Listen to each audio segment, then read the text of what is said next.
Last video lecture जो कि Bohr atomic model पर डाला गया था उसमें हमने बोहर एटॉमिक मॉडल के पोस्टुलेट्स पढ़े थे और ये पोस्टुलेट आपके सामने स्क्रीन पर आपको नजर आ रहे हैं, राइट।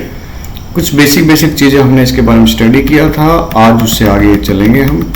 और ये पोस्टुलेट्स क्या क्या थे ये आपके सामने है, एक बार मैं आपको रिवाइज करवा देता हूँ। फर्स्ट पोस्टुलेट बोलता है कि electrons revolve around nucleus in circular stationary orbits, और अगर ऐसा है तो मेरे भाई स्टेशनरी ऑर्बिट में अगर घूम रहा है तो सेंट्रीपिटल फोर्स की आवश्यकता पड़ती है, और उस केस में mv²/r जो कि सेंट्रीपिटल फोर्स है that must be equal to your electrostatic attraction between nucleus and electron. और इलेक्ट्रोस्टैटिक अट्रैक्शन कूलम्ब्स लॉ से इसका फार्मूला हमें मिलता है, जिसका फार्मूला होता है K(Q1Q2)/r²। तो यहाँ पे हम इलेक्ट्रॉन और न्यूक्लियस लेकर के चलेंगे।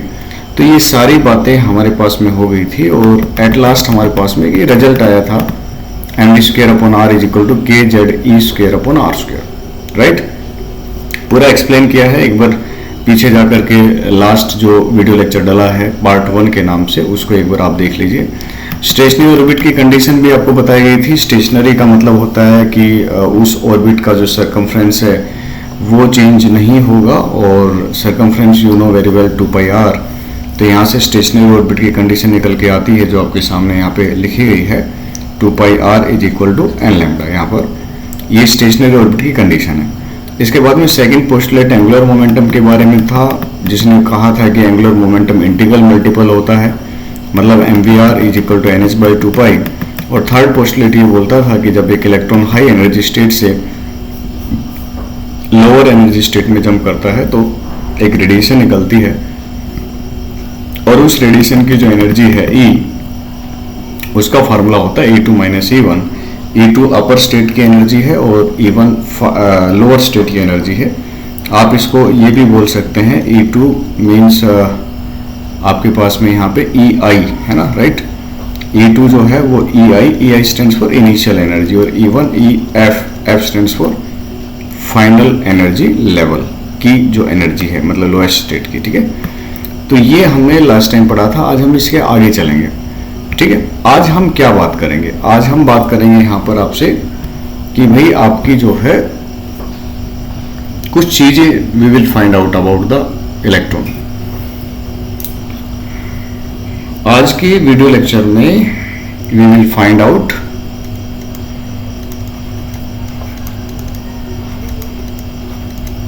फर्स्ट, मैं यहाँ लिख देता हूँ बारी बारी से जिन चीज़ों के बारे में हमें बात करनी है। Radii of orbit, radii of orbits. दूसरा हम बात करने वाले हैं velocity of electron in an orbit. कोई पर्टिकुलर ऑर्बिट है उसमें इलेक्ट्रॉन की क्या वेलोसिटी है। तीसरा, देखिए अगर लेक्चर हमें लगा कि थोड़ा सा लेंदी बन रहा है तो नेक्स्ट लेक्चर्स में इनको बारी बारी हम स्टडी कर लेंगे, तो it must not be an issue for you. तीसरा हम बात करने वाले हैं टाइम पीरियड। टाइम पीरियड क्या होता है कि जब एक इलेक्ट्रॉन एक ऑर्बिट में घूम रहा है तो वो कितना समय ले रहा होगा, time period of electron in an orbit. उसके बाद हम टाइम पीरियड निकालने के बाद we will deal with frequency. Time period का reciprocal you know very well frequency होता है, और ये frequency of a revolving electron है, ये ध्यान रखना, frequency of a revolving electron, ठीक है, इलेक्ट्रॉन या इलेक्ट्रॉन्स व्हाटएवर। एट लास्ट हम फिर बात करेंगे एनर्जी की, कि जब एक इलेक्ट्रॉन एक ऑर्बिट में घूम रहा है, energy of an electron, energy of an electron in an orbit. तो ये सारी बातें आज हम करने वाले हैं, और इनके लिए हमें कुछ एक्स्ट्रा पढ़ने की जरूरत नहीं है। जो पीछे हमने पढ़ा है उसी को हम आगे प्रोसीड करेंगे। जैसे कि देखिए पीछे हमने क्या पढ़ा है, आप आराम से देखिएगा। पीछे हमने एक इक्वेशन पढ़ी, mv²/r = kZe²/r²। ये हमने पीछे एक इक्वेशन पढ़ी थी, ठीक है, mv²/r = kZe²/r²। इसको हल्का सा अगर हम मॉडिफाई करें, हल्का सा, ज़्यादा नहीं, बस ये r से r काट देते हैं, तो यहाँ से mv² इज इक्वल टू के जेड ई स्क्वेयर अपॉन आर बन जाएगा। एक आर से एक आर कैंसिल होगा और इसको हल्का सा और मॉडिफाई करें, m v square r is equal to के Z E square. This is equation number first, right. अच्छा, ऑन द अदर हैंड हमने एक इक्वेशन और पढ़ी है, वो मैं यहाँ लिख रहा हूँ, M V R is equal to N H by 2 pi. ये दो इक्वेशन हम पीछे पढ़ करके आए हैं। अब देखिए, अगर इन दो इक्वेशंस को हम ध्यान से देखें तो यहाँ पर हमारे पास में ऐसी कौन सी चीज़ें हैं जो हमें नहीं पता। आप ध्यान से देखिए, m जो है वो मास ऑफ इलेक्ट्रॉन है जो कि पता होता है, v वेलोसिटी ऑफ इलेक्ट्रॉन है इन एन ऑर्बिट जो नहीं पता, जो हमें निकालना हमारा उद्देश्य है। सेकंड पॉइंट में हमने लिखा है r रेडियस ऑर्बिट है, वो भी हमें निकालना है। k की value you know very well 1/4 pi epsilon not 9 × 10⁹ पता होती है। e चार्ज ऑन इलेक्ट्रॉन है, पता होता है। z एटॉमिक नंबर है, जिस पर्टिकुलर एटम की बात करेंगे, जैसे मान लीजिए हाइड्रोजन की बात कर रहे हैं तो z की वैल्यू 1 हो जाएगी, हीलियम की बात कर रहे हैं तो z की वैल्यू 2 हो जाएगी, लिथियम की बात कर रहे हैं तो z की वैल्यू 3 हो जाएगी। तो अननोन हमारे पास में दो चीजें निकली, एक v और एक r। इस इक्वेशन सेकंड में भी देखें तो यहाँ पर भी दो ही अननोन है, एक v और एक r। m mass of electron है जो पता होता है, n नंबर ऑफ ऑर्बिट है, भाई उसके हिसाब से चेंज हो जाएगा कि पहला ऑर्बिट है कि दूसरा ऑर्बिट है। h प्लैंक्स कांस्टेंट है, वो भी पता होता है 6.626 × 10⁻34। 2 पाई की वैल्यू वैसे पता है। मतलब इन दोनों इक्वेशंस को अगर बच्चे हम देखते हैं तो इसमें दो अननोन चीजें अपने पास में, एक v है और एक r है। मतलब हम इन दोनों इक्वेशन से, जैसे आप बचपन में इक्वेशन इन 2 वेरिएबल पढ़ते थे, तो आप यहाँ पर इसको भी मान लीजिए कि ये आपके पास में इक्वेशन इन 2 वेरिएबल्स ही है जो आपके सामने, ठीक है। तो इसमें हल्का सा देखो, मैं अगर ये कर देता हूँ, बच्चे ध्यान से देखना, अगर मान लीजिए कि हम फर्स्ट डिवाइडेड बाई मत कीजिए, फर्स्ट, हाँ चलो, first divided by second square, अगर मान लो ऐसे कर दें तो इससे क्या मिलेगा। First divided by second square से क्या मिलेगा, देखो क्या मिलेगा, आराम से देख लेते हैं। ये फर्स्ट है m v square upon r, upon second square मतलब m square we square are square, ठीक है। सेकंड समझ रहे हैं ना, इस सेकंड का देखो ना, ये एम बी आर है, तो इधर आएगा तो M square we square are square हो जाएगा। यहाँ पर क्या आ रहा है बच्चे आपके पास में, के जेड ई स्क्वायर, और इसका स्क्वायर करेंगे तो बच्चे N square H square upon 4 pi square. समझ पा रहे हैं। तो आप देखिए यहाँ एक एम से एक एम कैंसिल हो गया, वी स्क्वायर से पूरा वी स्क्वायर कैंसिल हो गया, एक आर से एक आर कैंसिल हो गया, राइट, ठीक है। तो यहाँ पर बच गया 1/m_r, और यहाँ पर क्या आ गया अपने पास में 4 पाई स्क्वायर ऊपर चला जाएगा, आप समझदार हैं, 4 पाई स्क्वायर के जेड ई स्क्वायर अपॉन क्या चीज एन स्क्वायर एच स्क्वायर। बच्चा थोड़ा सा अरेंज कर लो, बस हल्का सा अरेंज कर लो। तो हल्का सा अरेंज करने पर आर की वैल्यू आपके पास में क्या आएगी, आप कहेंगे कि सर आर की वैल्यू हमें मिलेगी N square H square upon 4 pi square M K Z E square. ध्यान से देखो बेटा, ये आपको मिला कि नहीं मिला, ध्यान से देखो, ठीक है। आप ध्यान से देखिए कि अरेंज करने पर आपको ये वैल्यू मिली है कि नहीं। ये मेरे बच्चे, इसमें जो आर है वो रेडियस ऑफ ऑर्बिट है, याद रखिएगा, रेडियस ऑफ ऑर्बिट है, वो ऑर्बिट जिसमें इलेक्ट्रॉन रिवॉल्व कर रहा है, ठीक है। अब कई बुक्स में क्या कर रखा है कि इसमें ये जो k है ना, इस k की वैल्यू पुट कर रखी है काफी बुक्स में। तो अगर हम इसमें k की वैल्यू पुट करें, जो कि k की वैल्यू क्या है, आप जानते हैं ना k का क्या है, k को हम 1/4 पाई एप्सिलॉन नॉट बोलते हैं। तो अगर ये k की वैल्यू यहाँ पर पुट कर दी जाए 1/4 पाई एप्सिलॉन नॉट, तो प्यारे बच्चे r क्या आ जाएगा अपने पास में, जरा देखते हैं। 4 पाई एप्सिलॉन नॉट पुट करेंगे तो ऊपर चला जाएगा, तो 4 पाई एप्सिलॉन नॉट ऊपर चला गया, और into N square H square, और अपॉन में क्या आएगा आपका,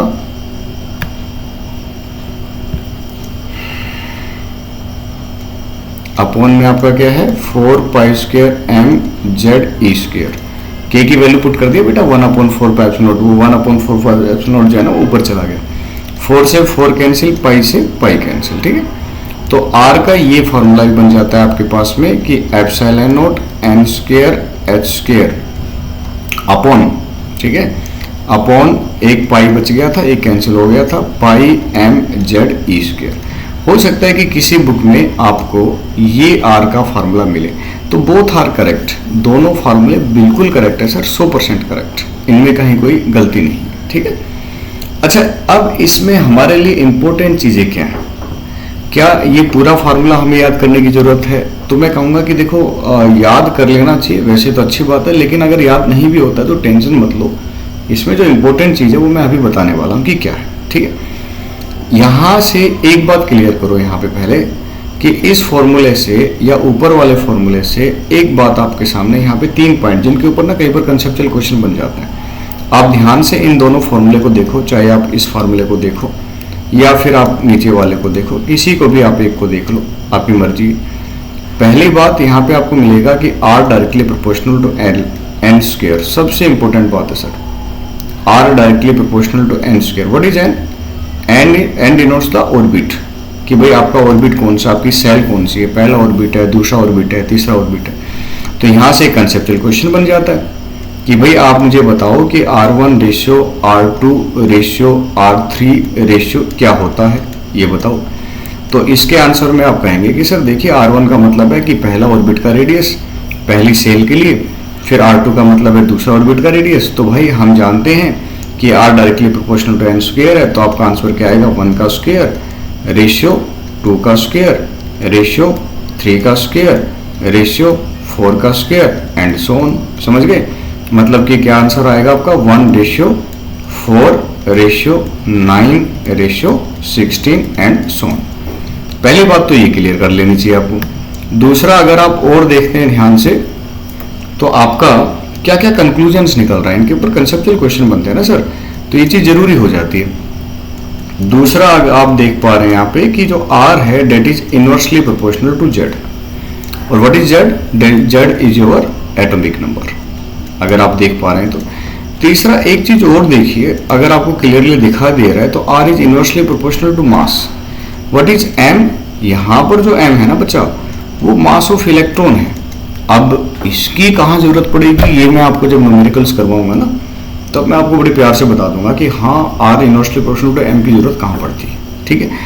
तो और एक मेन बात और है कि इन सब चीजों को जब हम वैल्यू पुट करते हैं, जब हम पुट करते हैं, putting value of epsilon not H pi M और E, ठीक है, in above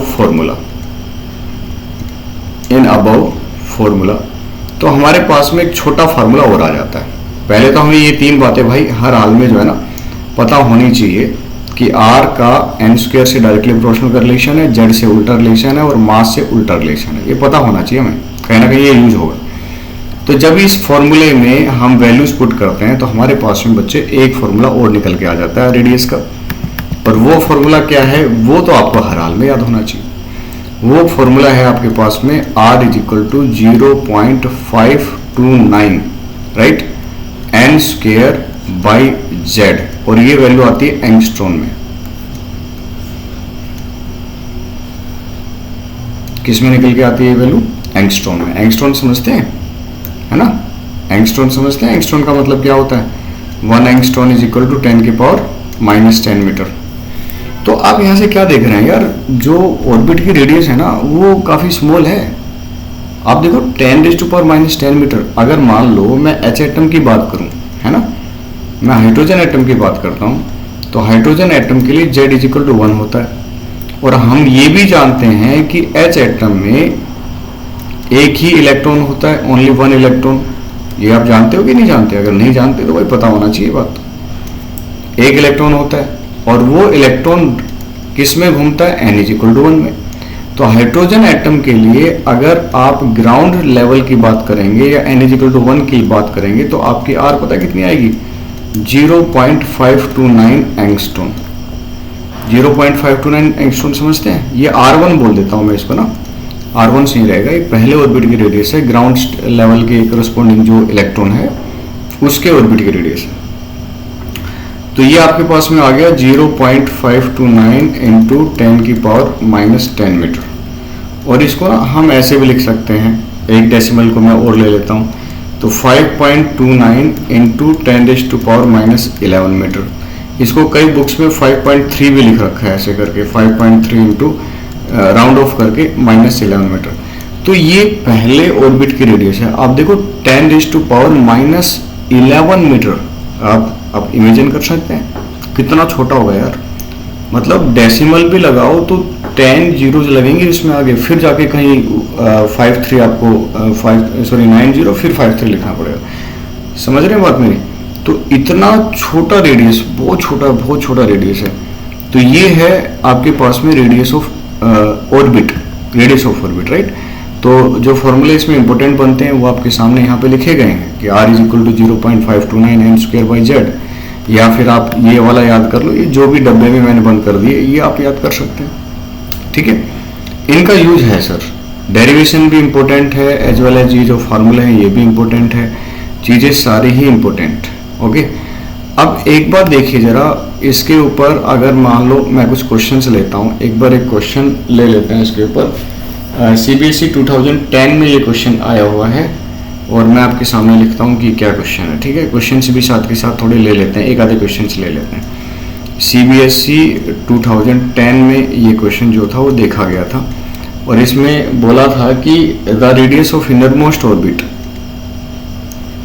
the radius of innermost orbit of H atom, innermost electron orbit जाहिर सी बात है, ऑफ ए एच एटम मतलब hydrogen atom, right, is 5.3 into 10⁻⁻11 metre. What is the radius of orbit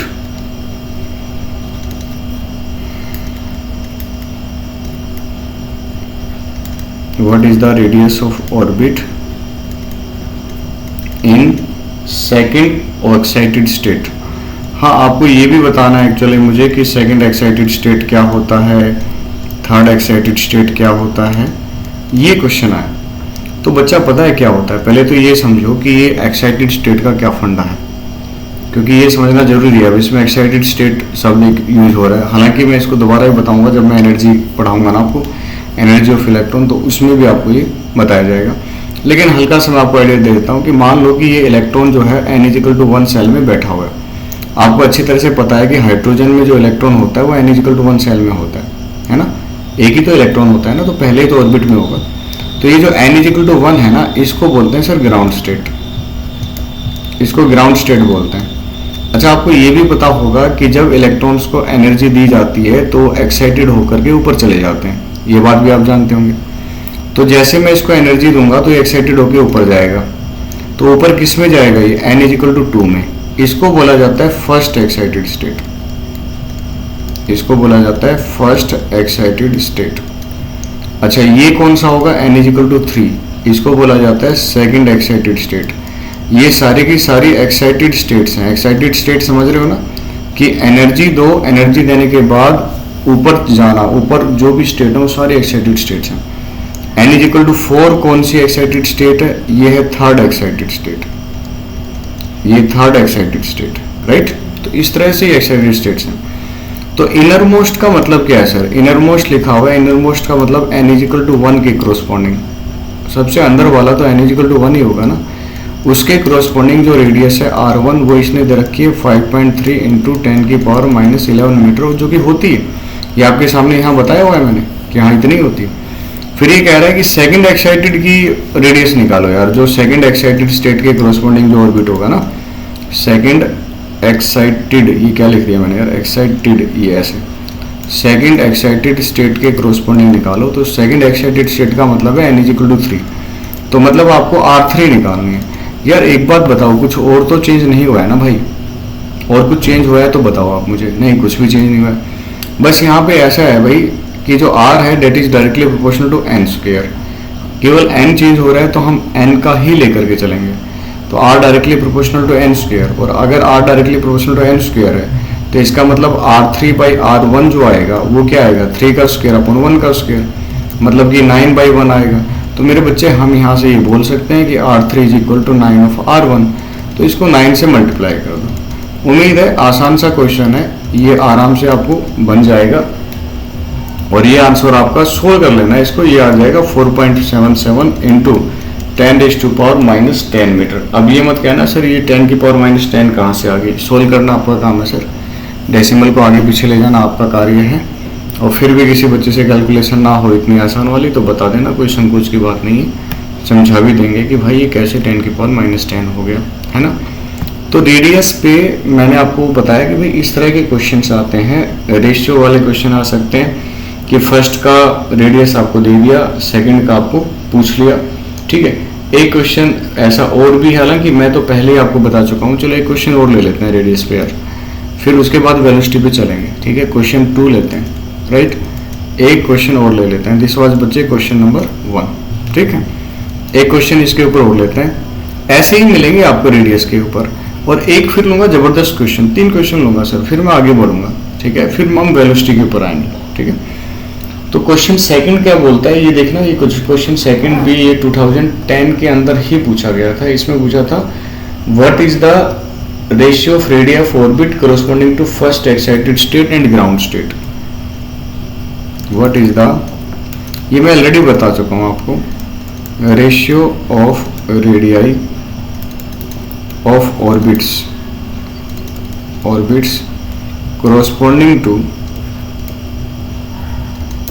corresponding to first excited state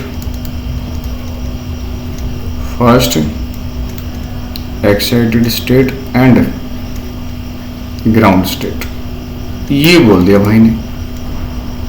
तो अब क्या करें भाई, देखो सिंपल सी बात है, पहले तो ये देखो आपको पता होना चाहिए, मैंने अभी थोड़ी देर पहले ही बताया है कि फर्स्ट एक्साइटेड स्टेट अगर आप लेंगे तो उसके corresponding बच्चा आपका n इज इक्वल टू कितना होगा बताओ।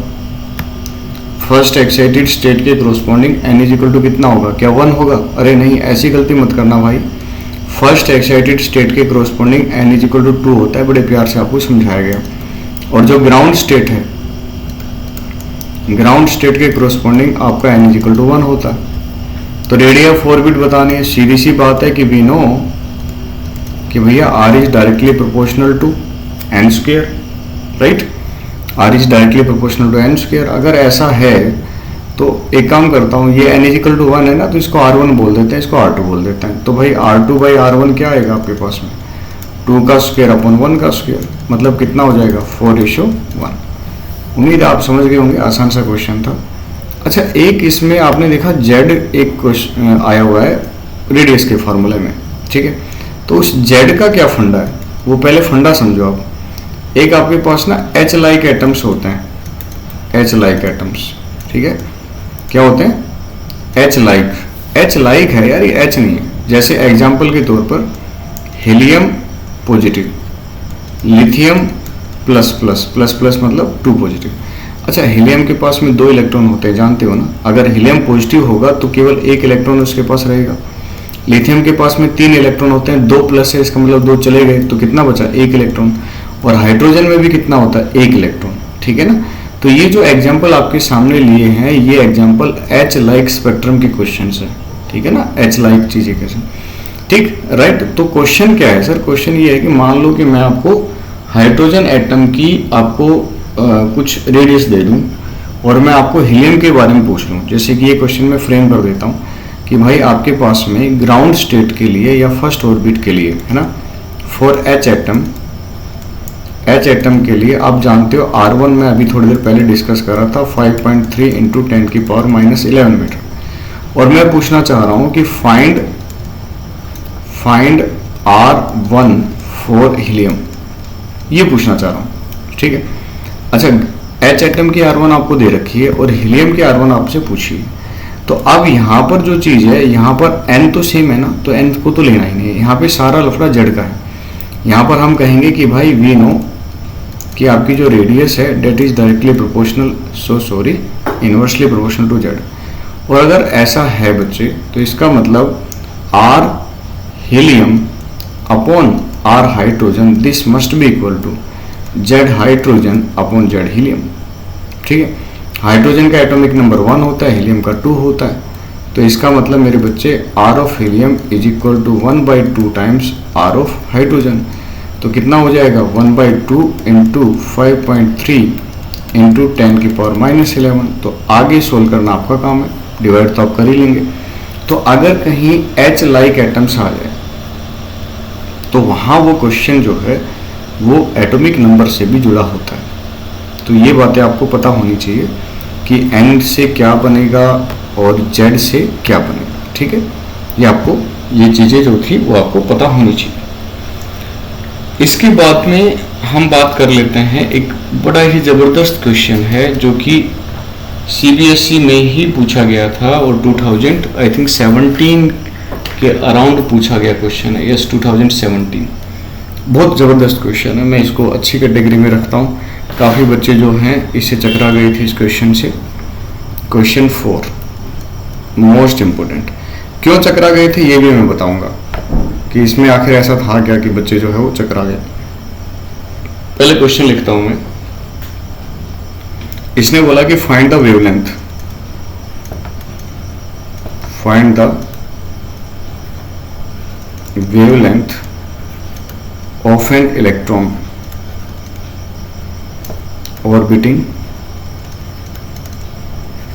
orbiting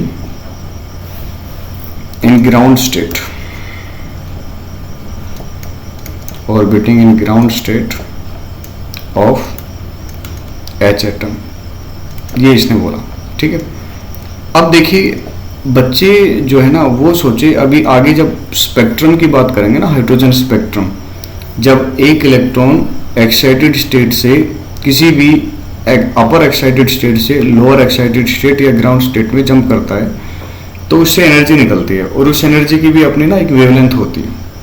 तो बच्चे ना यहाँ उससे घबरा गए कि भैया वेवलेंथ ऑफ इलेक्ट्रॉन पूछी है ऑर्बिटिंग इन ग्राउंड स्टेट, तो उस पर ले गए उस टॉपिक को, जो कि बाद में एच स्पेक्ट्रम में हम पढ़ेंगे। बट आप इसको ना ध्यान से देखो यार, ये हाइड्रोजन जो है वो किसी रेडिएशन की नहीं पूछ रहा आपसे।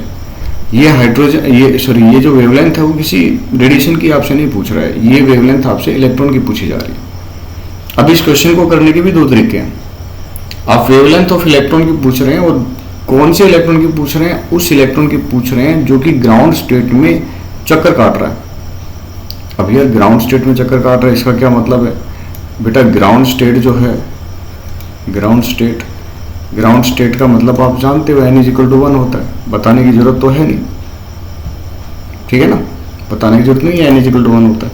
और इलेक्ट्रॉन की चाहिए यार, इलेक्ट्रॉन की चाहिए, किसी रेडिएशन की नहीं चाहिए। वेवलेंथ निकालना इलेक्ट्रॉन की, राइट। अब एक बात बताओ, आपको बताया गया था कि जो ऑर्बिट्स होते हैं ना वो स्टेशनरी ऑर्बिट्स होते हैं, बोलो बताया गया था कि नहीं?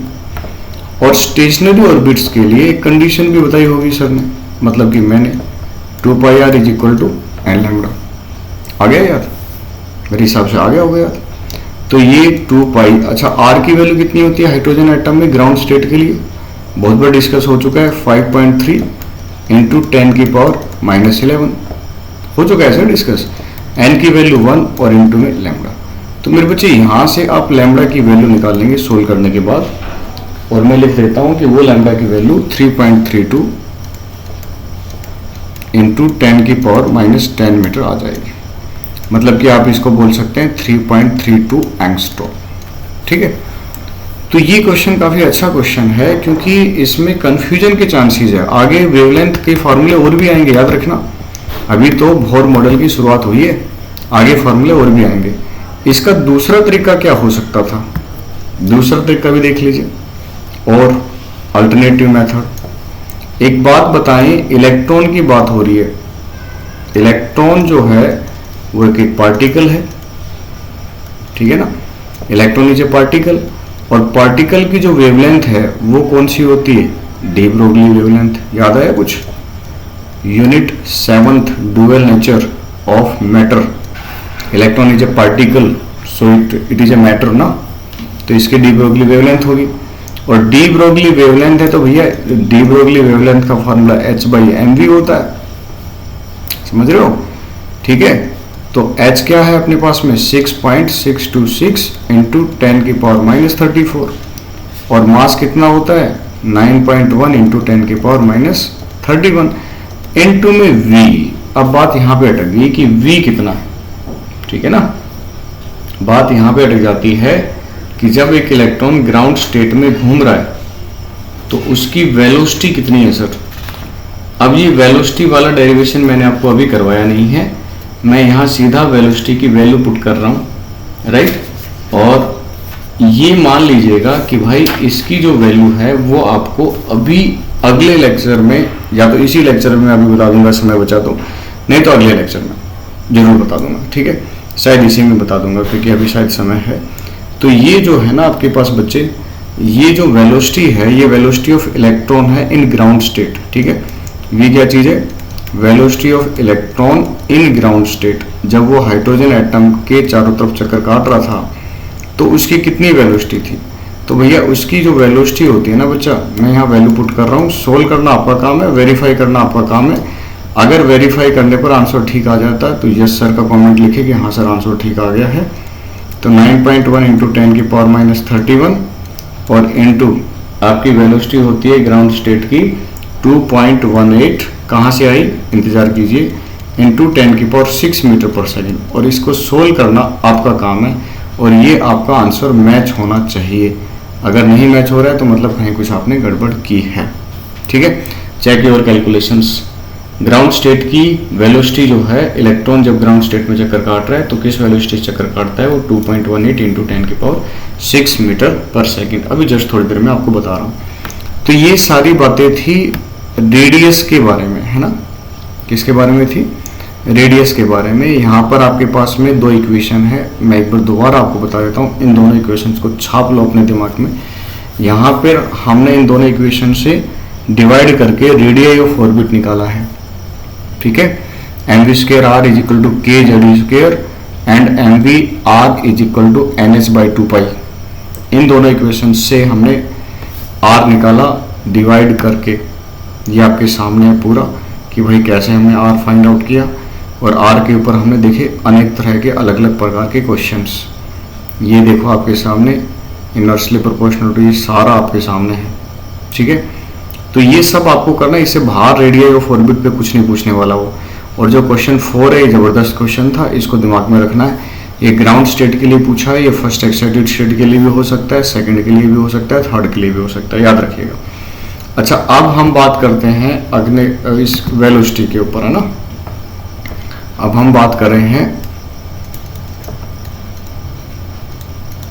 Velocity of an electron orbiting around nucleus, या ऑर्बिटिंग जो भी है जो आप कहना चाहें, ऑर्बिटिंग अराउंड द न्यूक्लियस, इसकी बात कर रहे हैं, ठीक है। तो अपने पास में देखो, मैं एक बार दोबारा आपके सामने वो इक्वेशंस जो है हाजिर कर देता हूँ और वहीं से बता देता हूँ कि भाई क्या आएगा। आप खुद देखना, ये इक्वेशंस आपके सामने, ये दो इक्वेशन ध्यान से देख लो। अगर मैं कुछ नहीं करता हूँ, सिर्फ फर्स्ट डिवाइड बाय सेकेंड कर रहा हूँ, first divide by second, mv²r ऊपर आएगा इस इक्वेशंस में, यहाँ mv²r आएगा, इसके नीचे क्या आएगा mvr, r से r कैंसिल हो जाएगा, m से m कैंसिल होगा, v से v एक भी बच जाएगा, ठीक है। और ऊपर आएगा kz², नीचे आएगा nh/2π। बस वही कर रहा हूँ बेटा। ये यहाँ पे मैं लिख देता हूँ कि हमारे पास इक्वेशन क्या थी, फर्स्ट डिवाइडेड बाई सेकेंड किया। पहले क्या किया था? फर्स्ट डिवाइडेड बाई सेकेंड का स्क्वायर। तो v जो है वो क्या आ जाएगा अपने पास में, क्या आ जाएगा बताओ? v जो है वो अपने पास में क्या आ जाएगा?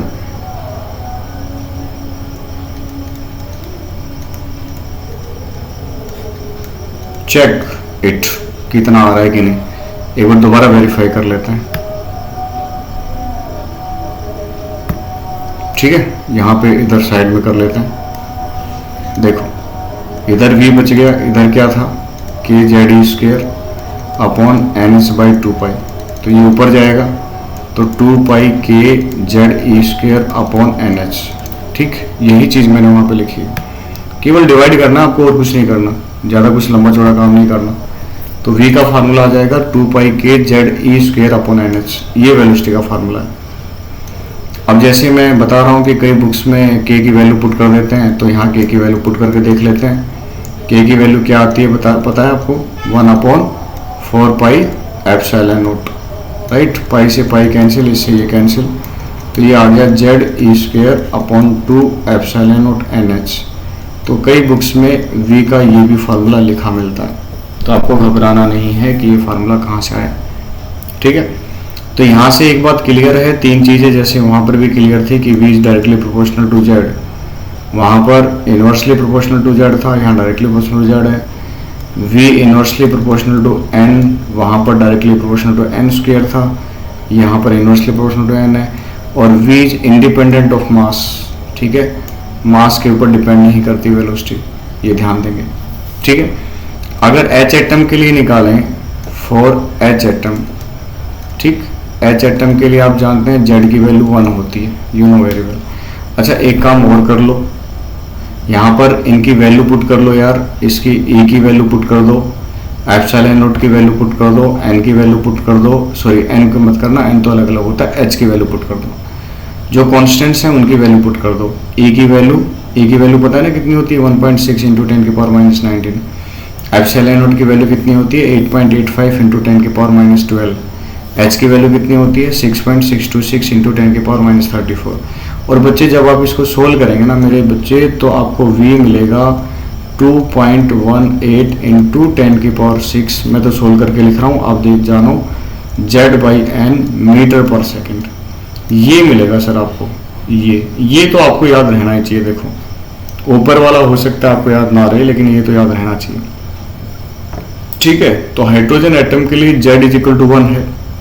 और अगर आप ग्राउंड स्टेट लेते हैं हाइड्रोजन एटम में, जो कि जनरली होती है, अगर एक्साइट नहीं किया तो electron n is equal to 1 में ही तो ऑर्बिट करता है। तो यहाँ से आपके पास में v1 जो निकल के आएगी पहले ऑर्बिट में इलेक्ट्रॉन की वेलोसिटी, वो कितनी आएगी, 2.18 इंटू 10 की पावर 6 मीटर पर सेकेंड। और मेरे प्यारे बच्चों यही तो वैल्यू मैंने यहाँ पुट की थी, देखो जरा, यही वैल्यू पुट की है कि नहीं, 2.18 इंटू 10 की पावर 6 मीटर पर सेकेंड। अब आप समझ पा रहे हैं, देखो इसकी साइज कितनी छोटी है यार। पहले ऑर्बिट की साइज हमने डिस्कस की 10⁻⁻11 मीटर, बहुत छोटी साइज है। और इस बहुत छोटी साइज में इलेक्ट्रॉन कितनी हाई स्पीड से घूम रहा है, 10⁻6, समझ रहे हो, 10 की पावर 6 का मतलब समझ रहे हो 10 लाख मीटर पर सेकेंड। इतना छोटा सा चीज, इतना छोटा सा ऑर्बिट, और उसमें इतनी हाई स्पीड से इलेक्ट्रॉन घूम रहा है। और आप लोगों को पता है, आप भी तो एटम के बने हैं ना, आप में भी तो एटम है, ये इलेक्ट्रॉन आपके अंदर भी है। तो इतनी हाई स्पीड से कोई चीज़ आपके अंदर घूम रही है और आपको पता भी नहीं है, आपको अनुभव भी नहीं होता कि इतनी हाई स्पीड से कोई चीज़ हमारे अंदर भी घूम रही है, ठीक है। सो ये आपके पास में पहले ऑर्बिट की रेडियस आ चुकी है। और यहाँ पर मान लो उसी तरह से कंसेप्चुअल क्वेश्चन बनाए जाएं, उसी तरह से कंसेप्चुअल क्वेश्चन बनाए जाएं। उसी तरह का मतलब ये है कि मान लो आपसे रेशियो पूछा जाए कि भैया v1 ratio v2 ratio v3, ये आप बता दो भाई, तो ये रेशियो क्या आएगा, 1/1 रेशियो 1/2 रेशियो 1/3 रेशियो 1/4। वेलोसिटी कम होती जा रही है सर, 1 से हाफ हुई, उसके बाद 1/3 होगी, फिर 1/4। ये कैसे आया 1/1? अरे v is inversely proportional to n ना, ऑर्बिट्स के लिए निकाल रहे हैं ना हम, तो ऑर्बिट की वैल्यू पुट कर देंगे यहाँ पे, n is equal to 1 n is equal to 2, इस तरह से पुट करते चलेंगे। तो जैसे जैसे दूर जाता है न्यूक्लियस से, वैसे वैसे वेलोसिटी जो है वो कम होती जाती है, ठीक है। और रेडियस बढ़ती जाती है ना, रेडियस बढ़ती जाती है, वेलोसिटी कम होती जाती है। तो ये बात हम ध्यान रखेंगे यहाँ पे, है ठीक। और ज़्यादा वेलोसिटी के ऊपर हालांकि ज़्यादा कुछ खास पूछा नहीं जाता। आपसे मान लो फर्स्ट ऑर्बिट की पूछ ली, वो क्वेश्चन में कह देगा कि भैया सेकंड ऑर्बिट की बता दो यार, सेकंड ऑर्बिट की रिक्वेस्ट करेगा आपसे, भाई बता दो सेकंड ऑर्बिट की बता दो। सेकंड ऑर्बिट का मतलब समझते हो कि वो फर्स्ट एक्साइटेड स्टेट के बारे में आपसे बातें कर सकता है, फर्स्ट एक्साइटेड स्टेट, ठीक है।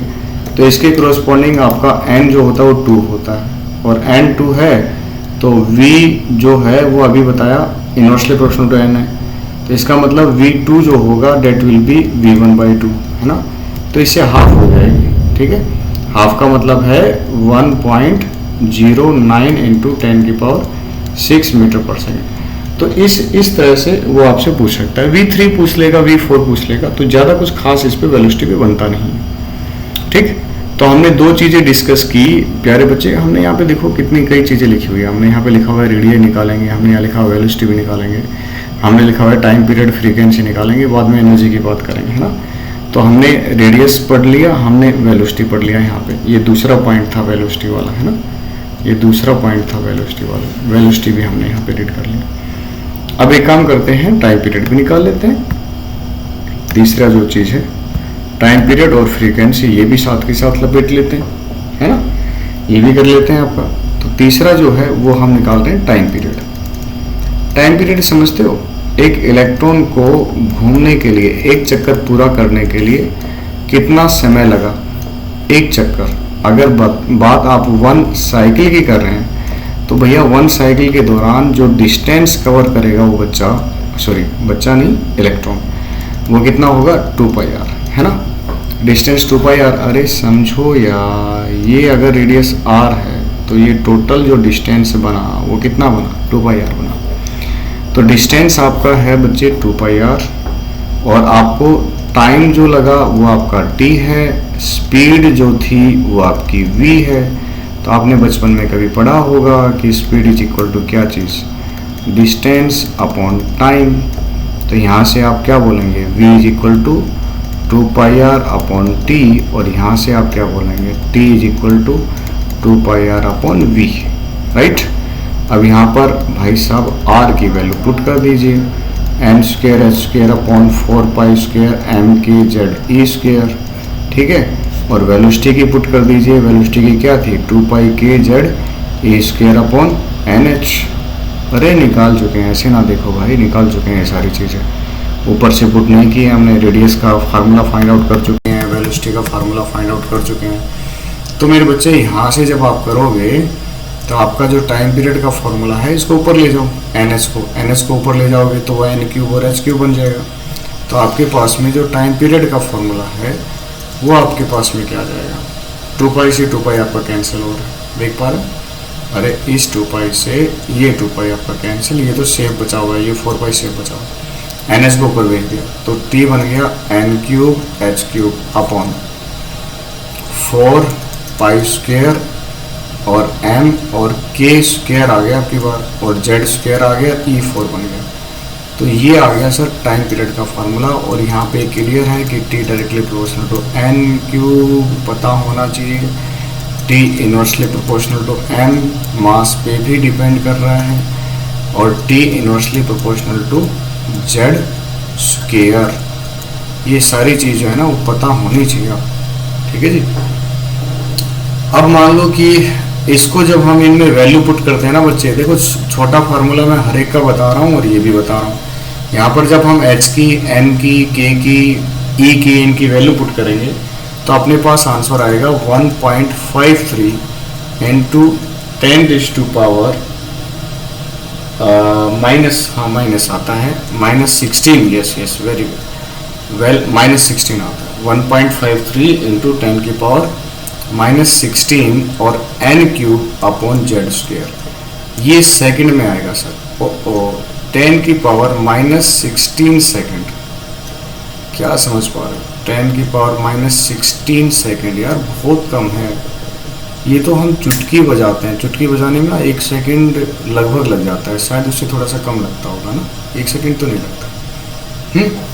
तो उससे भी 10⁻⁻16, हाँ इतनी जल्दी, मतलब वेरी हाई स्पीड से तुरंत एक चक्कर पूरा कर लेता है। कमाल है यार, हमारी बॉडी के अंदर ऐसा कुछ प्रेजेंट है ना। चलो, तो अगर हम हाइड्रोजन एटम की बात करें तो हाइड्रोजन एटम के लिए बच्चा Z = 1 होता है, और अगर ग्राउंड स्टेट की बात करें हाइड्रोजन एटम में तो ग्राउंड स्टेट के लिए N = 1 होता है। तो आपका जो टाइम पीरियड है वो कितना आ गया, 1.53 इंटू 10⁻⁻16 सेकेंड। ये क्या है भैया, चेक करो जरा, है ना, 1.53 इंटू 10⁻⁻16 सेकेंड। ये पहले ऑर्बिट का टाइम पीरियड है सर, पहले का है, दूसरे का नहीं है। अब मान लो दूसरे का पूछे आपसे, तीसरे का पूछे तो आप कर सकते हो। तो मैं 2 क्वेश्चन आपको घर के लिए दे रहा हूँ वेलोसिटी टाइम पीरियड से रिलेटेड, कि भाई आपको क्या करना है, होमवर्क है सर ये आपको, और करके इसको कमेंट जरूर करना है मुझे। क्वेश्चन 1 में आपको दे रहा हूँ कि आपको जो है रेडियस, राइट, क्या चीज, radius, velocity and time period find out करना है of an electron in He plus atom, भाई साहब ध्यान से देखना, हाइड्रोजन नहीं दिया मैंने, He प्लस दिया है, मतलब यहाँ जेड का रोल रहेगा, जेड की जगह आपको 2 पुट करना है, ध्यान रहे, हिंट मैं पहले दे रहा हूँ। इन He plus atom in ground state, ground state है तो N तो 1 रहेगा, लेकिन यहाँ पर जेड की वैल्यू 2 रहेगी। इसका आंसर आपको कमेंट बॉक्स में प्रोवाइड करना है। और दूसरा क्वेश्चन भी ऐसा ही कि find radius, velocity and time period. अच्छा, फ्रीक्वेंसी तो निकालोगे ना सर, फ्रीक्वेंसी की तो बताने की जरूरत है ही नहीं ना। अगर मान लो मैं यहाँ फ्रीक्वेंसी की बात करूँ तो यार आप लोग समझदार हो कि फ्रीक्वेंसी जो होता है एफ वो 1/t होता है, 1/t होता है तो क्या फार्मूला आ जाएगा उसका, 4π² m² जेड स्क्वेयर E4/n³h³। तो बताने की क्या जरूरत है इसमें, है ना। फ्रीक्वेंसी तो आप वैसे ही निकालोगे, वैसे भी पूछी नहीं जाती फ्रीक्वेंसी। किसकी फ्रीक्वेंसी, इलेक्ट्रॉन के रिवॉल्यूशन की फ्रीक्वेंसी। अगेन यहाँ पर एक कंफ्यूजिंग पार्ट है, आगे जाओगे तो एक फ्रीक्वेंसी और भी आएगी, वो फ्रीक्वेंसी ट्रांजिशन के कोरस्पॉन्डिंग है, ठीक है। तो आपको रेडियस, वेलोसिटी और टाइम पीरियड फाइंड आउट करना है ऑफ एन इलेक्ट्रॉन, ठीक है। इलेक्ट्रॉन का टाइम पीरियड, ये सब कुछ आपको फाइंड आउट करना है। ऑर्बिटिंग, अब की बार चलो हाइड्रोजन ही दे देता हूं मैं, ऑर्बिटिंग इन H एटम, अब की बार H ही दे दिया। और मैं ये पूछ रहा हूँ आपसे कि भाई आप ये निकालो थर्ड एक्साइटेड स्टेट का, थर्ड एक्साइटेड स्टेट। वैसे ऑर्बिटिंग कहना थोड़ा सा गलत है, क्योंकि एक्साइटेड स्टेट में आ गया तो वो तुरंत फिर ग्राउंड स्टेट में आना चाहता है, पर कोई बात नहीं। अब क्वेश्चन फॉर्मेट है, थर्ड एक्साइटेड स्टेट का मतलब आप समझ जाना कि क्या होता है, n=4 होता है, और बाकी तो आप कर ही लोगे। तो बच्चे आज का लेक्चर ना हम यहीं ख़त्म कर रहे हैं, आपको इन क्वेश्चंस का आंसर देना है और बस पढ़ते रहना है। रेडियस पढ़ लिया हमने, वेलोसिटी पढ़ लिया, टाइम पीरियड और फ्रीक्वेंसी पढ़ लिया। नेक्स्ट जो लेक्चर है ना उसमें हम एनर्जी की बात करेंगे, और एनर्जी से रिलेटेड जो न्यूमेरिकल्स हैं हम उन न्यूमेरिकल्स को उसी वीडियो में करने का भरपूर प्रयास करेंगे, ठीक है, भरपूर प्रयास करेंगे। अगर नहीं हो पाए तो एक वीडियो और बना देंगे, ठीक है। जब तक आप पढ़ते रहिए, और जो आपको होमवर्क दिया है वो कमेंट बॉक्स में आप मुझे कमेंट करके बता देंगे कि सर ये आंसर है आपका, ठीक है जी, ओके।